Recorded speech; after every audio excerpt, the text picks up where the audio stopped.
గత కొద్ది రోజులుగా ఎడతెరిపి లేకుండా కురుస్తున్న భారీ వర్షాలతో జమ్మూ కాశ్మీర్ చిగురు టాకులా వణికిపోతోంది. పలు ప్రాంతాలలో భారీగా కొండ చర్యలు విరిగిపడ్డాయి. కాట్రాలోని సుప్రసిద్ధ వైష్ణోదేవి ఆలయ మార్గంలో కొండ చర్యలు విరిగిపడిన ఘటనలో మరణించిన వారి సంఖ్య 30కి పెరిగింది.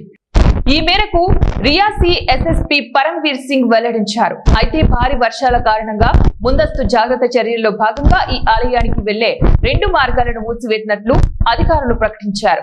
ఈ ఘటనలో పలువురు గాయపడ్డారు. వారిని సమీపంలోని హాస్పిటల్కి తరలించి వైద్య చికిత్స అందిస్తున్నారు.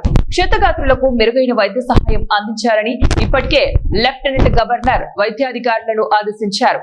అలాగే మృతుల కుటుంబాలకు ఆయన ప్రగాఢ సంతాపం తెలియజేశారు.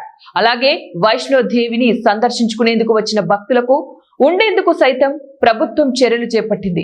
ఈ ప్రమాదంపై కేంద్ర హోంశాఖ మంత్రి అమిత్ షా స్పందించారు. ఈ ఘటన అత్యంత విషాదకరమైనదని ఆయన అభివర్ణించారు.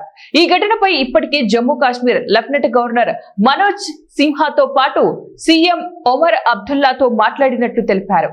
రాష్ట్రానికి కేంద్రం నుంచి పూర్తి సహాయ సహకారాలు అందిస్తుందని వారితో స్పష్టం చేసినట్లు చెప్పారు. అలాగే ఈ ఘటన చోటు చేసుకోవడంతోనే ఎన్డీఆర్ఎఫ్ ను సంఘటన స్థలానికి తరలించామని చెప్పారు. ఈ మేరకు ఎక్స్ వేదికగా కేంద్ర మంత్రి అమిత్ షా పేర్కొన్నారు.